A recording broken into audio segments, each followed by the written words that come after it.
Boa noite, senhor Link. O que o senhor falou sobre a política ser o campo dos afetos e confirmou com essa união ampla contra o PL pró-estupro? Pegou bem no emocional. Sim, sim. Inclusive eu quero falar disso, porque eu comentei sobre isso no Twitter, aí para variar, o Twitter é a rede da desinformação. E aí começaram, as coisas foram tomando outra proporção enfim, desvirtuou o assunto. Mas o que eu queria, até eu já adianto aqui, depois eu volto nesse tema, os protestos que eu acompanhei até agora. Porque assim, ó, gente, ó, eu já andei em protesto por aí, já vários. Inclusive, por uma coincidência, eu era próximo de algumas lideranças de protesto, não porque eu era um cara muito assim, não era amigo deles, mas eu conseguia ser próximo, porque um era meu colega de doutorado, e o outro ele tinha, o namorado dele era um amigo meu. Então, assim, tipo, eu tinha pessoas, sabe, um círculo comum ali com essas pessoas, e uma coisa que eu aprendi vendo esse pessoal que organizava protesto, é que protesto também tem estética, que é justamente o meu campo de estudo hoje. Protesto tem estética. E estética não é só aparência, como muita gente entende errado. Estética é também discurso.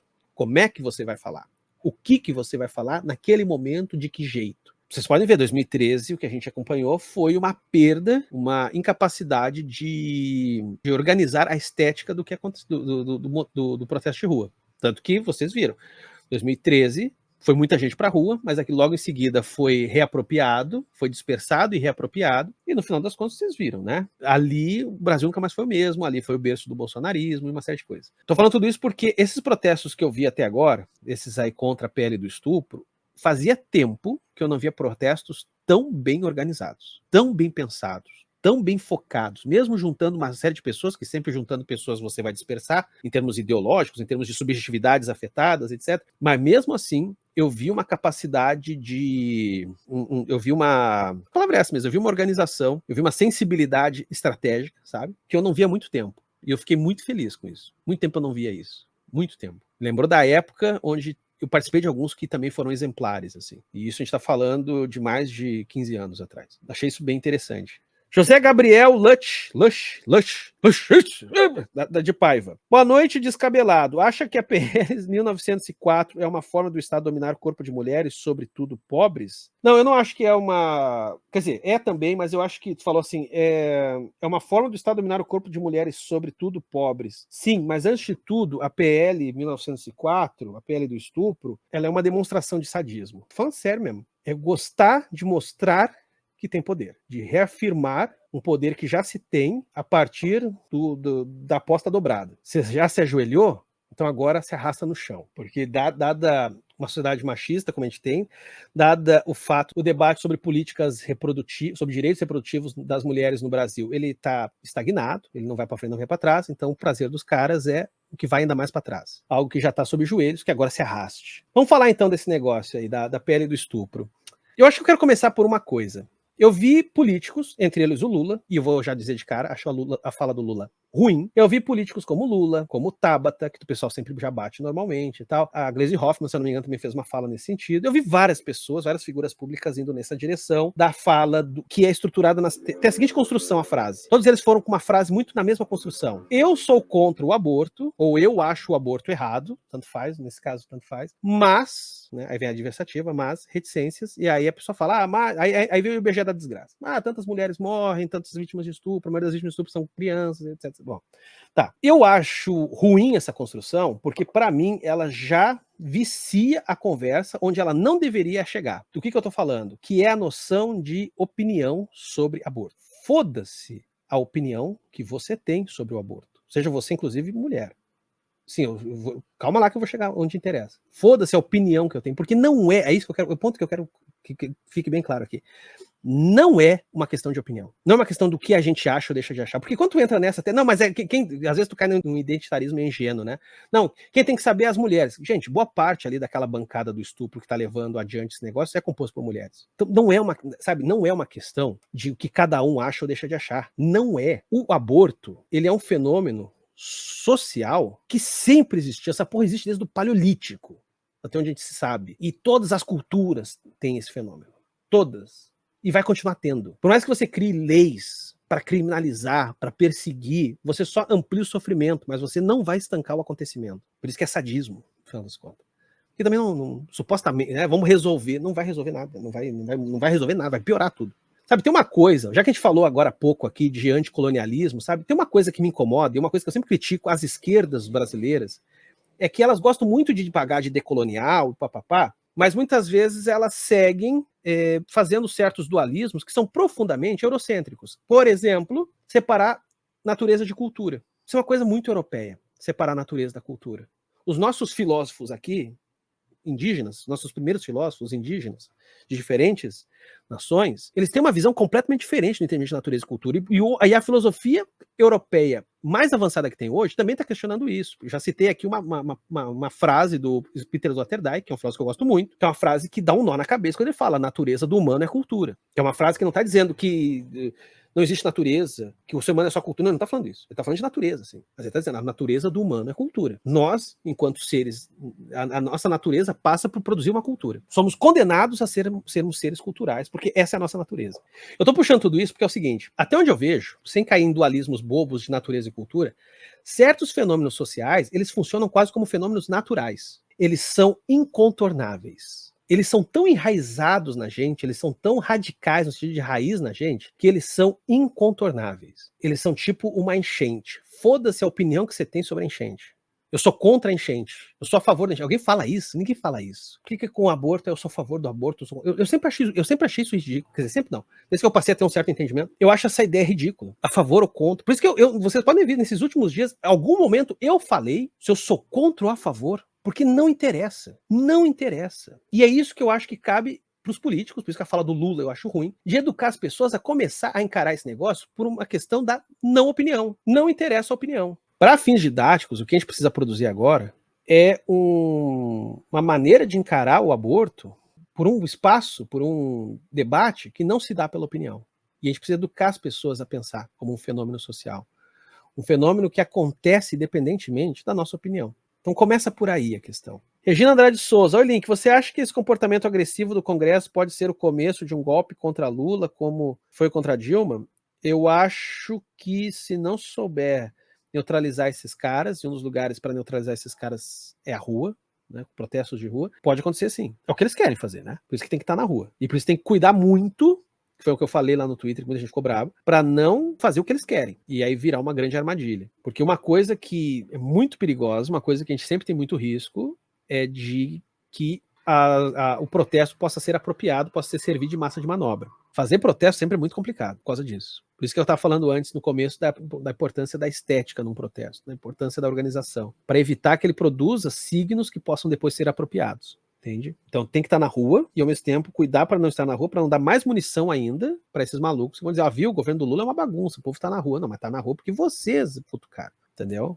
A bancada evangélica cutucou, não é o Lula. O protesto não é um protesto anti-Lula. E tem que deixar isso muito claro. Muito claro. Porque senão vira massa de manobra. Como foi em 2013. A gente já tem esse aprendizado. Como eu estava dizendo para vocês, tá? Eu entendo que não interessa a gente falar o que a gente pensa ou não pensa sobre aborto. Acho a fala do Lula ruim, porque não cumpre essa função pedagógica de a gente começar a simplesmente ir direto para a questão. E tem um precedente para isso. Eu não estou pensando que surja algo que nunca aconteceu. Eu acompanhei, mais ou menos, né, dentro do que eu consegui acompanhar, o debate que teve no Uruguai para essa última lei que eles aprovaram, a lei do aborto que eles têm lá. E uma coisa que me chamou muito a atenção nos políticos progressistas lá, não era o papo de eu sou contra mais, eu sou a favor, mas... Não tinha essa coisa do sou a favor. Ele já começava dizendo assim: não podemos ignorar que...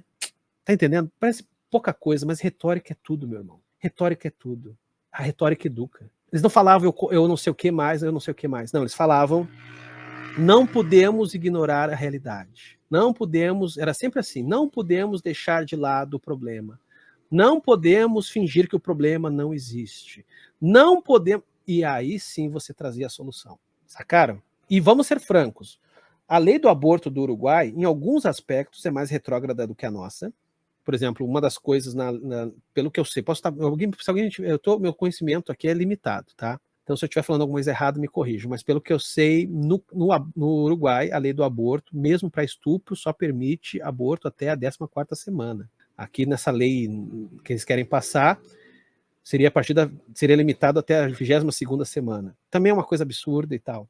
Mas tirando esse aspecto, a lei do Uruguai, nos outros todos, é um sonho. É um sonho para as discussões aqui do Brasil.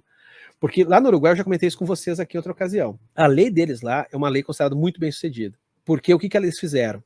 Eles estabeleceram, eles legalizaram o aborto até a 12ª semana, para qualquer caso. Qualquer caso.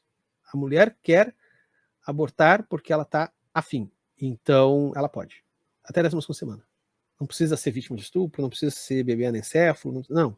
Ela está afim, ela pode. Legalizar. Até a 12ª semana está liberado. Só teve um porém que eles fizeram, que eu acho que é um porém muito inteligente. E eu já vou explicar por quê. O porém é, antes da mulher fazer esse aborto, ela precisa conversar com uma psicóloga / assistente social, que está ali não para dissuadi-la, não está ali para dizer, você não pode abortar.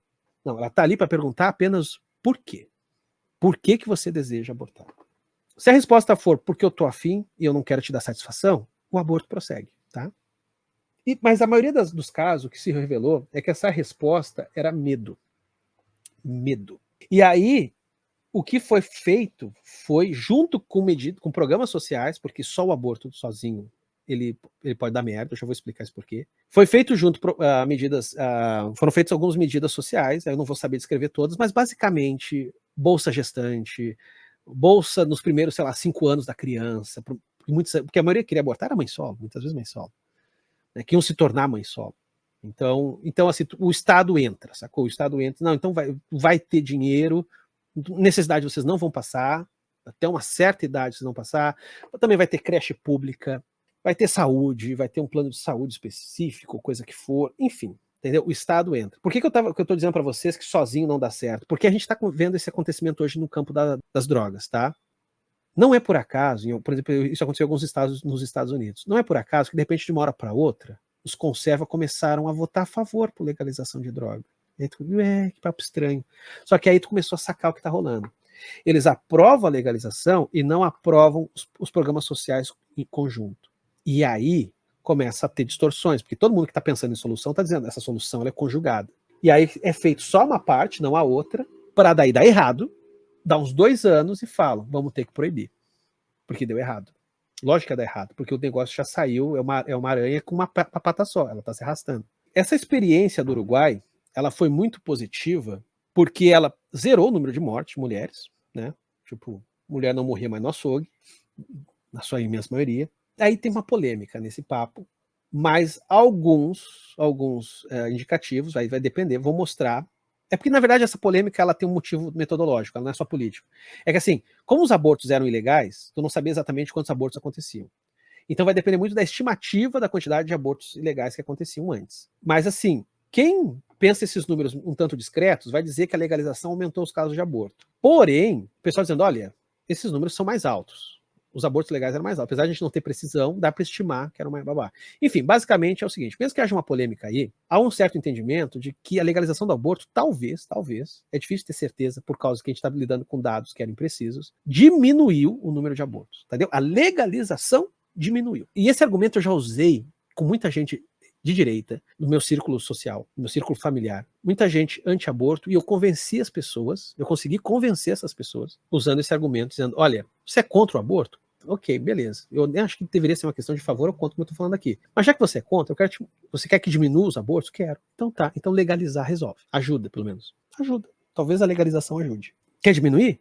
Vamos legalizar. Porque proibir não diminuiu. E é por isso a questão dos programas sociais. Tal. Esse pacote completinho que foi feito, que foi lá, que foi aprovado no Uruguai, e que, de novo, repito, eu vi lá os políticos construir a frase do jeito certo, não podemos ignorar a realidade do aborto, precisamos dar uma solução, blá, blá, foi o suficiente para amansar muito a direita deles, para amansar o povo, o eleitorado de direita, inclusive. Esse argumento de vamos diminuir o aborto pela própria legalização do aborto ajudou a trazer setores da direita para que isso, enfim, fosse aprovado.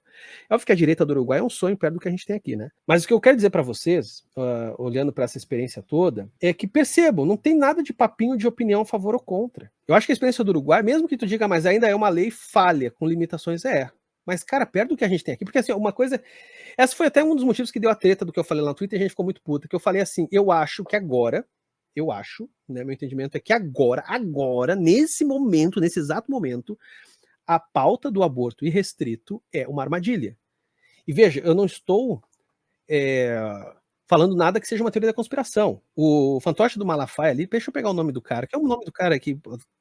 Qual é o nome do cara que fez mesmo o negócio? Qual é o nome do relator, do autor do projeto, perdão? Sóstenes Cavalcante, PL do Rio de Janeiro. A questão que eu levantei ali é que esse cara, o cara mesmo, irmão, o cara mesmo tá falando abertamente, tanto que ele agora tá no Twitter numa posição ali mega engraçada, assim, meio ridículo. Sabe vilão de filme vilão de quadrinhos, que ele te conta o plano dele antes de fazer, que aí ele dá tempo do herói conseguir evitar? Esse cara tá fazendo isso. Sorte nossa que ele tá fazendo isso. Porque assim, ó, ele tá assumindo desde o começo que isso é feito para provocar. Que isso é feito visando eleições. Porque o que eles quiseram? Assim, ó, não, gente, tá na cara isso. Tá na cara. E gente como a Erika Hilton sacou muito facilmente, porque a Erika Hilton é uma política muito habilidosa. Samia Bonfim sacou isso também. Escutem elas estão falando isso. Porque o que eles queriam fazer? Esse ano tem eleições municipais, tá? Esse ano tem... não é à toa que o Lira colocou rapidão ali e tal. Esse ano tem eleições municipais. O que eles queriam? Eles precisam de alguma base. A pessoa fala, eles inventam fake de qualquer coisa. Inventam. Mas uma fake que tem no seu componente 1% de verdade, 5% de verdade, é uma fake muito mais poderosa. É uma fake muito mais difícil até de combater, porque daí quem está envolvido na fake tem que dar satisfação, porque 5% é verdade. Então ele vai dizer, não, tá, isso aconteceu, mas não foi bem assim, não sei, entendeu? Só isso já serve para fuder com o teu adversário. E tá na cara, o cara tá falando isso. Que isso foi feito o seguinte, eles cutucaram, porque eles sabiam que iam ter algum tipo de mobilização, não teria como contar se ia ter mobilização de rua, mas ia ter mobilizações de Twitter. Né? Discursos em palanque, essas coisas todas. E aí eles queriam com isso, porque a visão que eles têm da esquerda é uma visão caricata, eles imaginaram que com isso a esquerda ia começar a fazer coisas como, sei lá, vir com um discurso mega, assim, do tipo... Eu tô pensando na caricatura que eles produzem, né? Vir com uns bebês de plástico dizendo foda-se, arrancando a cabeça... ou falando, tem mais é que abortar mesmo, abortar de qualquer jeito, abortar, em qualquer momento pode abortar mesmo, e foda-se, e não sei o quê. Eles imaginavam que aquele estereótipo que até tinha uma banda, não tinha? Como é que era? As putinhas abortistas? Acho que era isso, não era? Eles imaginavam que esse estereótipo, uma série de candidatos a prefeito, a vereador desse ano, eles iam cair nessa. Eles estavam querendo que os caras colassem, meio que grudassem assim numa pauta pro aborto, falassem em defesa do aborto para eles tirarem uma foto ou um print ou o que for, e isso ser munição nas eleições municipais ou até próximas. Sacou? Tá na cara isso, tá na cara. Não sou nem eu inferindo, os caras falaram isso. E por isso que Erika Hilton, eu tô acompanhando muito eu não vou aqui, eu não tô entrando no mérito, meu Deus, que pessoa perfeita, mas surge uma questão de corrupção, a gente não sabe. Eu tô dizendo em termos de comunicação. Em termos de comunicação, Erika Hilton é muito foda. Muito foda. Ela tem uma capacidade de comunicação esperta. E ela sacou essa armadilha. Porque esse político experiente saca, meu. Até porque o cara, como eu disse, o cara é tão imbecil que ele falou que ele tá fazendo isso. Daí o que a Erika Hilton foi esperta? E todo mundo entendeu ali, a Samia Bonfim também foi nessa, eles entenderam. A gente precisa, para poder fazer comunicação de massa, a gente precisa de bons slogans. Aquilo que eu tava falando lá mais atrás, quando eu disse para vocês do quanto que protesto também demanda organização, demanda de uma estética, demanda que se crie uma cara. E aí o galera se centrou em 3 slogans, que tem uma capacidade de mobilização, de afetação da sociedade muito forte, que é criança não é mãe, estuprador não é pai e PL do estupro. E os protestos de rua que eu vi estavam focados nessa pauta. E o que eu apontei ali no Twitter, muita gente ficou furiosa, talvez eu tenha me explicado mal também, pode ter sido culpa minha também, vai saber.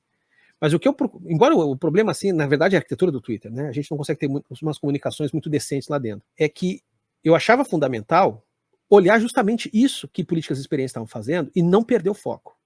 E foi o que aconteceu, não perdeu. Então, na verdade, minha fala até já tá velha. Pronto, já resolveu, meio que resolveu. Não perdeu o foco. Pode mais na frente dar merda? Pode. Mas não perdeu o foco. Porque agora, o que eu levantei ali agora é o seguinte, nesse momento agora, falar, por exemplo, de aborto irrestrito, é tudo que o cara que disse que quer que a gente faça, entendeu? Ele falou, é fazer exatamente o que ele pediu que a gente fizesse. Por isso que, quando a gente está falando de determinadas demandas, não é a questão de retirar elas da pauta, abrir mão delas. Não, cara, é uma questão só de ser oportuno. Às vezes, dependendo de com quem você está falando, ou do momento que você está falando, alguma coisa você enfatiza mais, outra você enfatiza menos.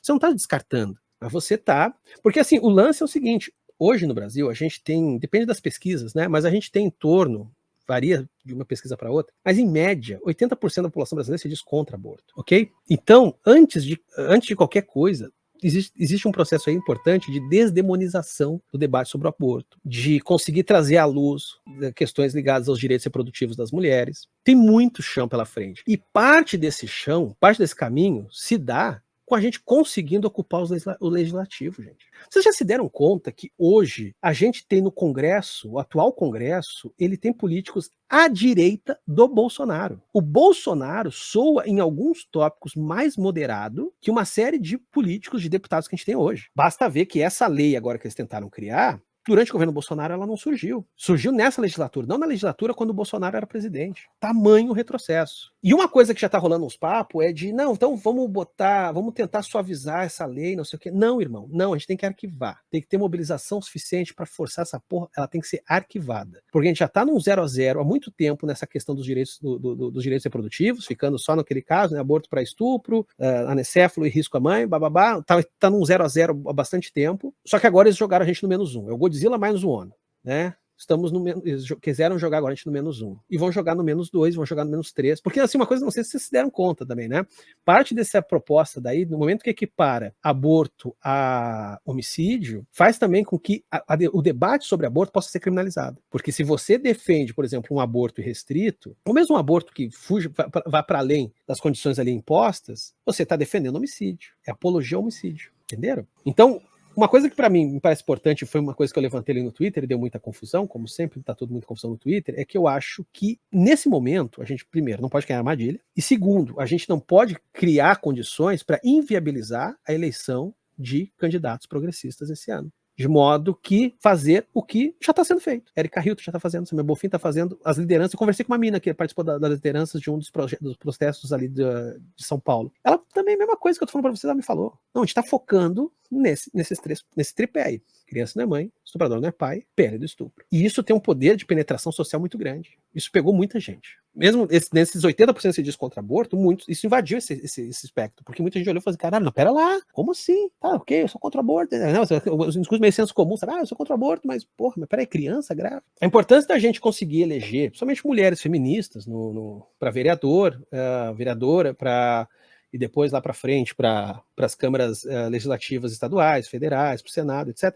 É porque também tem um detalhe, tá? Parte dessa campanha de desdemonização do aborto, parte dessa popularização do debate sobre direitos reprodutivos das mulheres, passa por ter mais deputado, porque com deputado vai ter grana, passa por ter mais políticos progressistas. A gente vai conseguindo construir uma maior hegemonia sobre o debate, ainda que a gente não consiga essa hegemonia de fato, mas mais próximo dela a gente fica, e a gente tem verba. Do jeito que tá hoje, cara, sabe, de verdade, se a gente tiver uma legislatura ainda mais reacionária do que a gente tem hoje, a gente vai pro -1, a gente vai pro -1, a gente vai pro -2, a gente vai pro -3, a gente vai pro -4.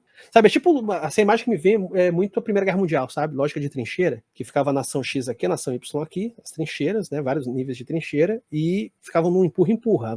A nação X se avançava sobre a Y, ela conquistava uma trincheira, aí a nação Y tinha que recuar mais uma trincheira, e assim ia indo. A gente estava nesse 0 a 0, com X e Y para lá e para cá, e agora o X está avançando em cima das trincheiras do Y. De modo que defender, sair para o ataque, sair para o embate, também não pode ser deixando a sua trincheira exposta. Tá entendendo? Esse é o ponto que eu estou pensando. E eu posso estar errado. Obviamente eu posso estar errado. Mas até onde eu vejo, errado eu acho que eu não estou, dado que a mobilização que está acontecendo nas redes e nas ruas está indo exatamente nesse ponto que eu estou frisando aqui. De conseguir deixar muito focado para que nesse momento a gente tenha força para arquivar esse projeto, para a gente conseguir vencer o jogo, a gente poderia ter que empatar, porque agora a gente levou 1 a 0. Então a gente empata, um 0 a 0 que também não serve grandes coisas, mas a gente empata nesse 0 a 0 e depois vamos tentar avançar. Por exemplo, essa coisa aí do Uruguai também não é o aborto restrito, também não tem uma série de coisas que pode ser questionada. Mas, por exemplo, se a gente chegasse nesse negócio do Uruguai, caralho, olha o avanço, bicho, perto do que a gente tem hoje. Então, enfim, mas continuo achando que ir para essa conversa no papo de eu sou a favor, eu sou contra, é um papo merda. No tanto que eu não vou falar aqui o que eu acho. Sabe por que eu não vou falar? Porque eu continuo dizendo, não interessa. Fazer um paralelo bem bobo. Eu lembro quando eu já tinha uma certa consciência do que era homofobia e tal, eu comecei a parar de responder a provocação que dizia que eu era gay. Coisa de guri, sabe? Coisa de guri. Pô, tu é gaysão, né? Tu é viadão. E eu parei de negar. Porque quando eu fazia faculdade, eu dividi o apartamento com outros 2 caras. Éramos 3 ali. Um deles era gay. E era o que era do mesmo... Pô, eu tô entregando um monte de coisa, né? Mas enfim. Era o cara que era do mesmo curso que o meu. Mas O terceiro era de outro curso. Então, quem me conhecia mais de perto, quem conhecia a gente mais de perto, assim, não amigo, mas quem conhecia mais de perto, não sabia que existia esse terceiro cara. Então achavam que eu morava com um cara que era gay. Que também podia acontecer, qual é o problema? Mas enfim, achavam que só era só nós dois, não havia esse terceiro elemento. Então, volta e meia, alguém vinha com umas brincadeirinhas.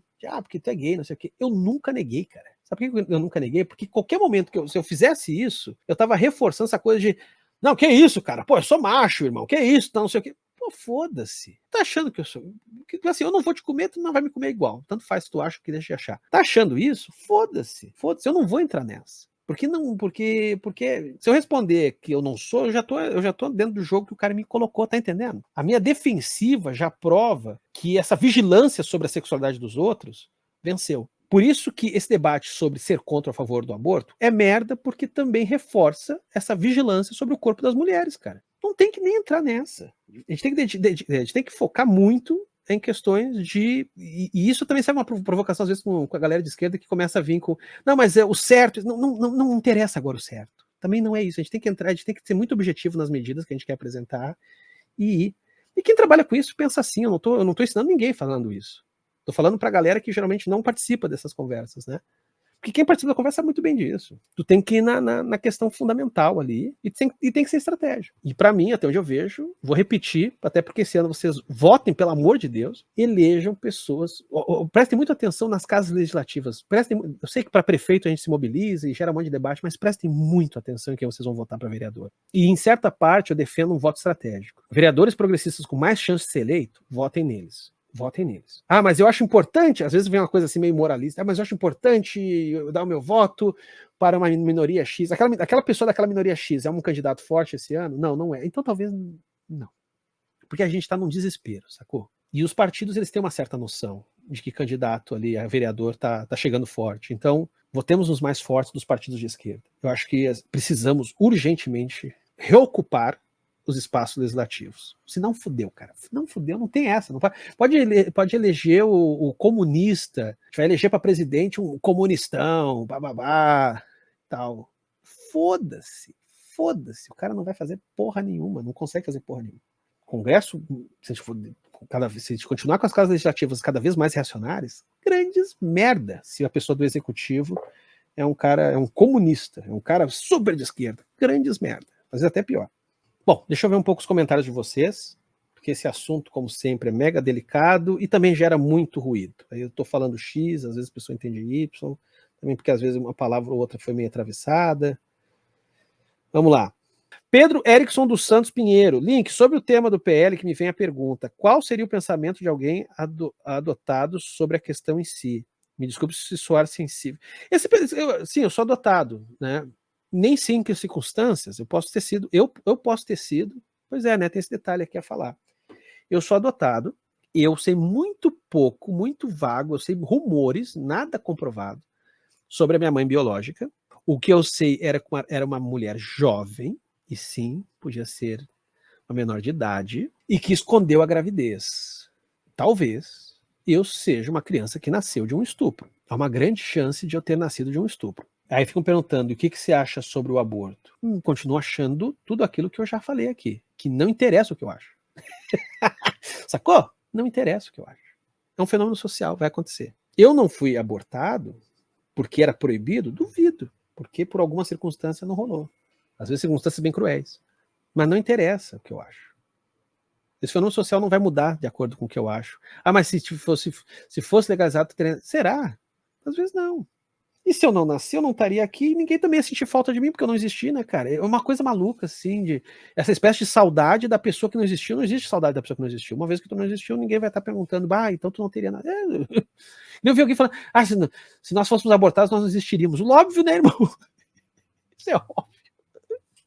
E ninguém sente tua falta, porque ninguém sente falta da pessoa que não existe.